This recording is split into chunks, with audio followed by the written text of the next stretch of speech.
নমস্কার, নিউজ ভ্যানগার্ডের পর্দায় প্রত্যেককে স্বাগত জানাচ্ছি। এই মুহূর্তে আপনাদের সাথে আমি রয়েছি অঙ্কিতা। চোখ রাখছি এই মুহূর্তের গুরুত্বপূর্ণ খবরগুলির দিকে।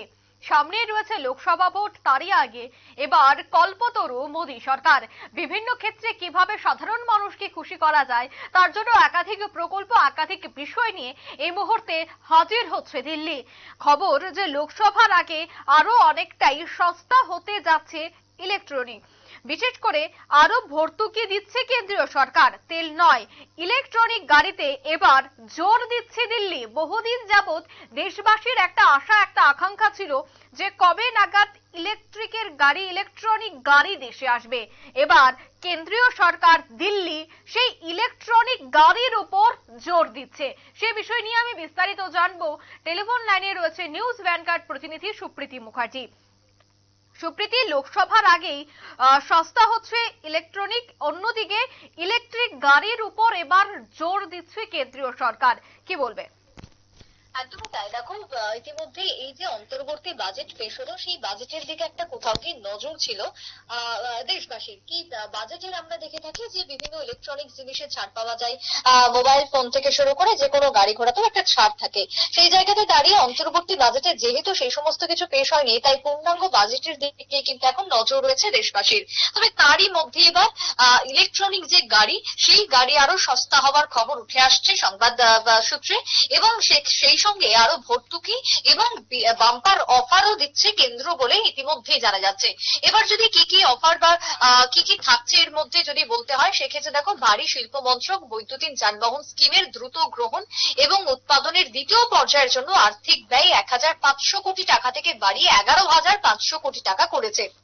এক্ষেত্রে কি সুবিধা হবে না, এই যে ফেম ওয়ান এর ক্ষেত্রে যেমনটা দেখলাম যে দ্বিতীয় পর্যায়ের যে আর্থিক ব্যয় সেটাকে বাড়ানো হয়েছে। ফেম টু তে কি করা হয়েছে না, ভর্তুকি যে প্রকল্প রয়েছে ২০১৯ সালে যা চালু হয়েছে তা এখনো পর্যন্ত মাত্র ১০,০০০ কোটি টাকা ছিল, এবং এই বৃদ্ধির ফলে ১১,৫০০ কোটি টাকা হয়েছে। বৈদ্যুতিক গাড়ির যে ক্রেতারা, তারা সরাসরি এই সুবিধা পাবেন বলেই জানানো হচ্ছে। অন্যদিকে কি এই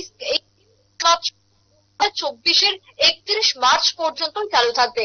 অর্থাৎ যে বা যারা এই গাড়ি কেনার ক্ষেত্রে কোনো ভাবনা চিন্তা করছেন, তারা ৩১ মার্চের মধ্যেই যাতে এই ভাবনাটি নিয়ে রাখেন, তারই আবেদন কিন্তু এক প্রকার উঠে আসছে। তবে দেখো অঙ্কিতা, শুধু যে গাড়ির উপরে এই ছাড় তা কিন্তু নয়। আমরা গতকালকেও এই সংক্রান্ত একটি সংবাদ পরিবেশন করেছি, যেখানে দাঁড়িয়ে তোমার দেখো, সোনারকে কেন্দ্র করেও ৫ দিনের বিশেষ অফার দেওয়া হয়েছে, যেখানে সোনা কেনা এবং সোনার উপর যেটা বলে বিনিময় অর্থাৎ বিনিয়োগ, অর্থাৎ ইনভেস্ট করার একটা সুযোগ দেওয়া হচ্ছে কেন্দ্রের পক্ষ থেকে। সবটাই কিন্তু লোকসভা ভোটকে সামনে রেখে জনগণ এবং দেশবাসীর কথা চিন্তা করে। এই যে ফেমের কথা বলা হচ্ছে, সেক্ষেত্রে স্কিমের সঙ্গে ১০ লক্ষ বৈদ্যুতিক দ্বিচাকার গাড়ি, ৫ লক্ষ বৈদ্যুতিক থ্রি হুইলার এবং ৫৫,০০০ বৈদ্যুতিক যাত্রীবাহী গাড়ির পাশাপাশি ৭,০০০ বৈদ্যুতিক বাসকে আর্থিক সহায়তা দেওয়ার পরিকল্পনা ইতিমধ্যে গ্রহণ করা হয়েছে। ৩১ জানুয়ারি পর্যন্ত এই স্কিমের অধীনে ১৩.৪১ লক্ষ বৈদ্যুতিক গাড়ির বিক্রয়ের জন্য বৈদ্যুতিক যানবাহন নির্মাতাদের মোট ৫,৭৯০ কোটি টাকা ভর্তুকি দেওয়া হয়েছে, এবং এর মধ্যে রয়েছে যদি বলি ১১.৮৬ লক্ষ দ্বিচাকার গাড়ি অর্থাৎ দ্বিচক্রযান। অন্যদিকে যদি বলি ১.৩৯ লক্ষ রয়েছে ৩ চাকার গাড়ি। যদি বলি তোমার ৪ চাকার বৈদ্যুতিক যান কত রয়েছে না, সেই সংখ্যাটা দেখলে রীতিমতো চোখ কপালে উঠবে, যেখানে ১৬,৯৫১টি রয়েছে ৪ চাকার বৈদ্যুতিক যান। এবার অতিরিক্ত ভাবে যদি বলি, সরকার ৭,৪৩২টি বৈদ্যুতিক গাড়ির পাবলিক চার্জিং যে স্টেশনগুলি রয়েছে, সেই স্টেশনগুলির জন্য তেল বিপণন সংস্থাগুলিকে ৮০০ কোটি টাকা মূলধন ভর্তুকি হিসাবে অনুমোদন করেছে, এবং বিভিন্ন শহর, রাজ্য পরিবহন উদ্যোগ, রাজ্য সরকারি সংস্থাগুলিকে আন্তর পরিবহনের জন্য ৬,৮২৬টি বৈদ্যুতিক বাস দিয়েছে। এই নতুন সংশোধিত ব্যয়ের পরে ভর্তুকির জন্য ৭,০৪৮ কোটি টাকা বরাদ্দ করা হয়েছে, যার মধ্যে টু হুইলার গুলি ৫,৩১১ কোটি টাকা পাবে বলেই জানানো হচ্ছে।